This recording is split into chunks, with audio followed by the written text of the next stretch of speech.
യേശുക്രിസ്തുവിൻ്റെ പരിശുദ്ധവും പാവനവുമായ നാമം വാഴ്ത്തപ്പെടുമാറാകട്ടെ. എല്ലാ പ്രിയപ്പെട്ടവർക്കും യേശുക്രിസ്തുവിൻ്റെ പരിശുദ്ധ നാമത്തിൽ വന്ദനം പറയുന്നു. ഫിലിപ്പിയർക്കെഴുതിയ ലേഖനം 4-ാം അധ്യായം 13-ാമത്തെ വാക്യം.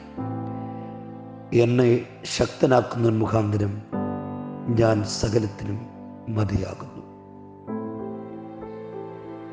കാരാഗൃഹ ലേഖനങ്ങളിലെ ശ്രദ്ധേയമായ ഒരു ലേഖനമാണ് ഫിലിപ്പിയ ലേഖനം. ഫിലിപ്പിയിലെ സഭ തന്നോട് കാണിച്ച സാമ്പത്തികമായ സഹായത്തിന് നന്ദി രേഖപ്പെടുത്തുന്ന ഒരു ലേഖനം.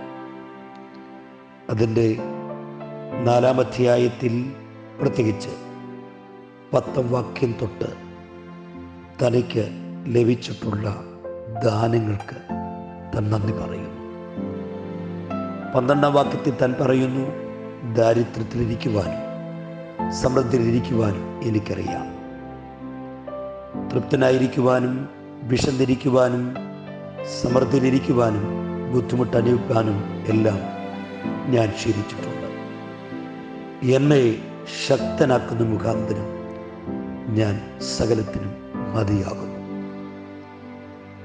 കടന്നുപോയിട്ടുള്ള സാമ്പത്തിക തകർച്ചകൾ അല്ലെങ്കിൽ സാമ്പത്തിക ബുദ്ധിമുട്ടുകൾ, ജീവിതത്തിൽ അപകരിച്ചിട്ടുള്ള പ്രതിസന്ധികൾ, പ്രേക്ഷിത യാത്രകളോട് ബന്ധപ്പെട്ട് അപകരിച്ചിട്ടുള്ള വൈതന്യങ്ങൾ, അതിനെല്ലാം നടുവിലും അനുഗ്രഹീതനായ കർത്തൃദാസൻ പറയുന്നു, എന്നെ ശക്തനാക്കുന്ന മുഖാന്തരം ഞാൻ സകലത്തിനും മതിയായവനാണ്.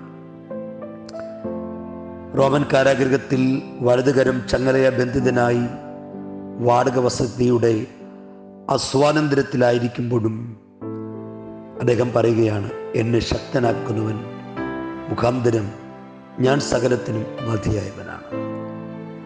അവിടെ അസ്വാതന്ത്ര്യമുണ്ട്, മറ്റിതര പ്രതിബന്ധനങ്ങളും ബുദ്ധിമുട്ടുകളും ഒക്കെ അഭിമുഖീകരിക്കുന്നുണ്ട്. എന്നിട്ടും പൗലോസ് പറയുന്നു, എന്നെ ശക്തനാക്കുന്നവൻ ഒരുവൻ എന്നോട് കൂടിയുണ്ട്.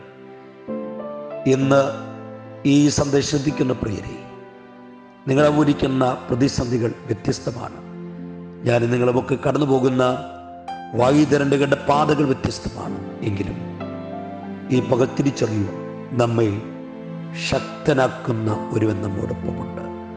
നിങ്ങൾ അഭിമുഖീകരിക്കുന്ന രോഗം, സാമ്പത്തിക തകർച്ചകൾ, തലമുറകളുമായി ബന്ധപ്പെട്ടുള്ള വിഷയങ്ങൾ, ശുശ്രൂഷ സംബന്ധമായ പ്രതിസന്ധികൾ, ഏത് പ്രതിസന്ധിയും പ്രശ്നവുമാകട്ടെ, ഈ പകൽ ദൈവത്തിൻ്റെ വചനത്തിലൂടെ നമ്മോട് ദൈവാത്മ പറയുന്നു, ശക്തനാക്കുന്നവൻ ഒരു കൂടെയുണ്ട്. ധൈര്യമായി മുന്നേറാം. ആ ദൈവത്തിൻ്റെ കരം, ആ കർത്താവിൻ്റെ കരം നമ്മോടൊപ്പമുണ്ട്.